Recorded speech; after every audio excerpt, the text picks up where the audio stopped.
You hear it now, a whisper between heartbeats, a shadow that does not belong.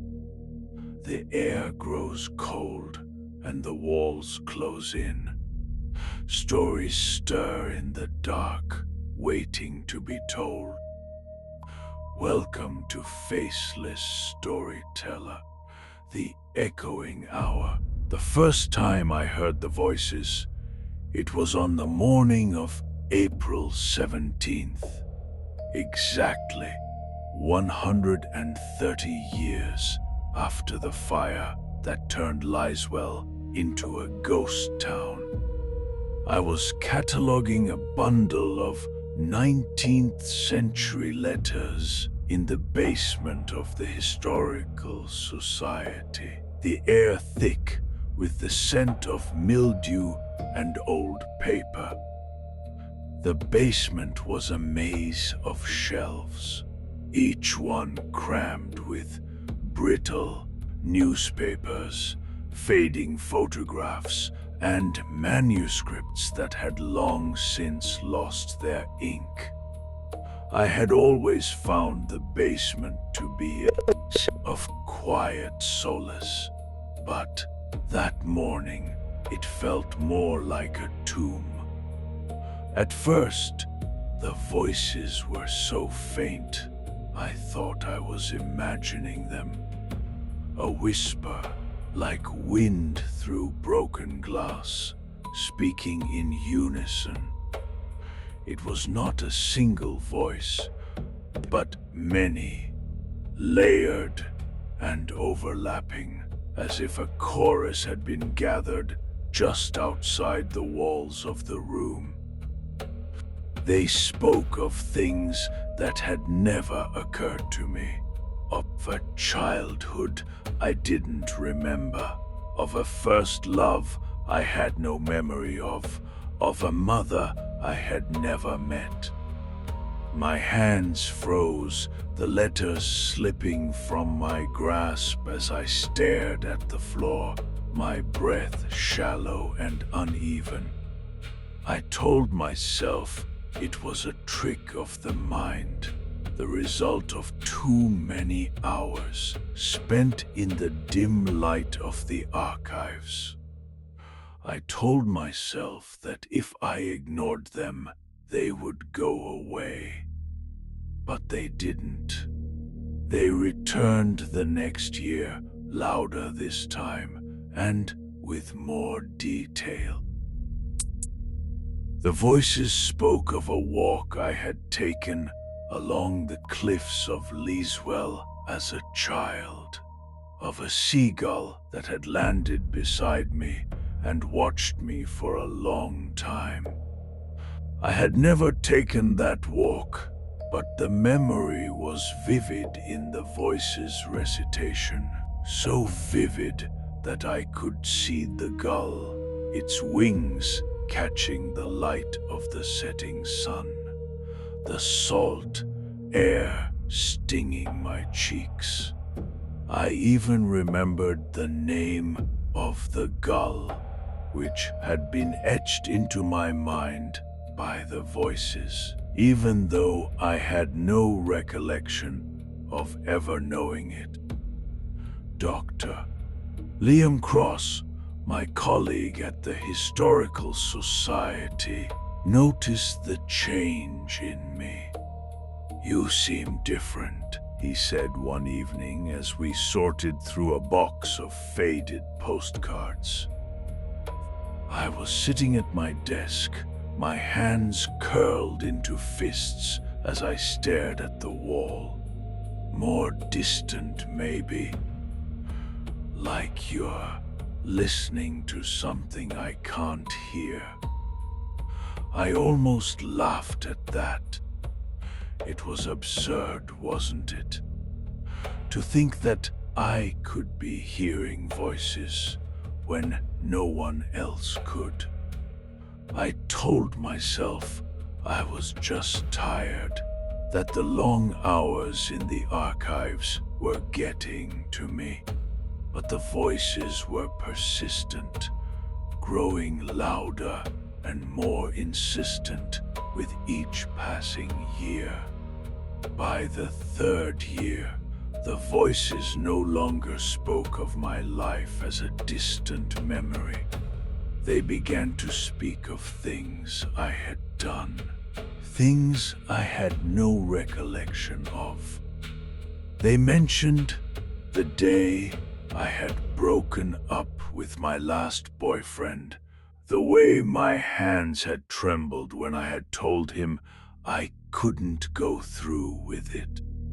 They described the moment I had stood in the rain outside my apartment, the way the water had soaked through my clothes, the way I had felt like I was watching myself from a distance, as if I had never been the one making the decisions.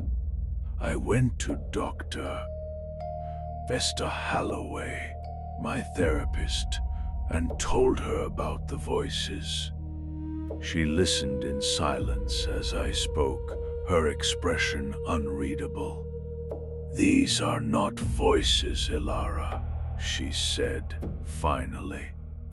"They're manifestations of your subconscious, fragments of your past that you've been suppressing. You need to confront them, not run from them." I did what she said. I tried to remember things, to dig into the recesses of my mind for any memory that could explain the voices. But the more I tried, the more the voices grew, until I could no longer tell what was real and what was the product of my own imagination. It was during this time that I began to notice the symbols in the archives. Symbols that had always been there, but that I had never paid attention to before. They were etched into the margins of old manuscripts,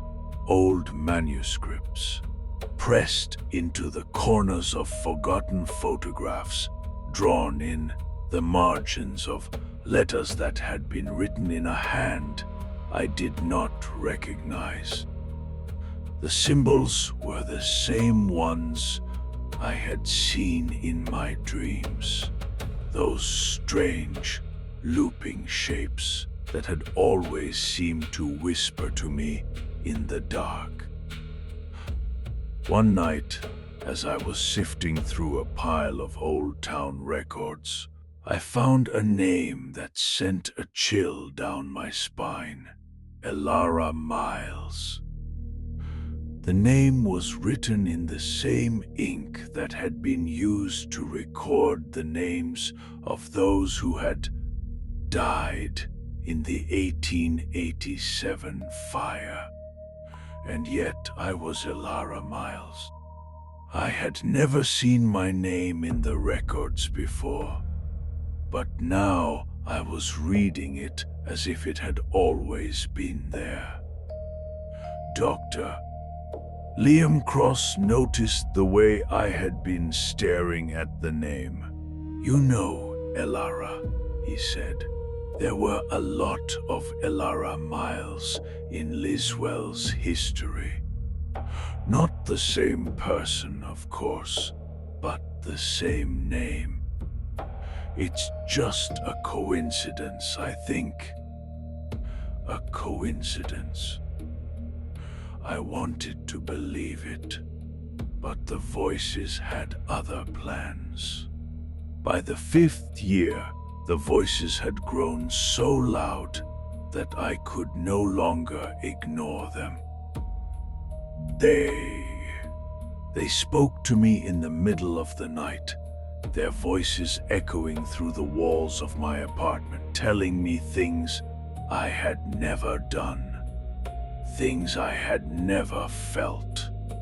They described the moment I had stood on the steps of the Historical Society's old building, staring into the dark the way my heart had pounded in my chest as I had whispered a name that was not my own.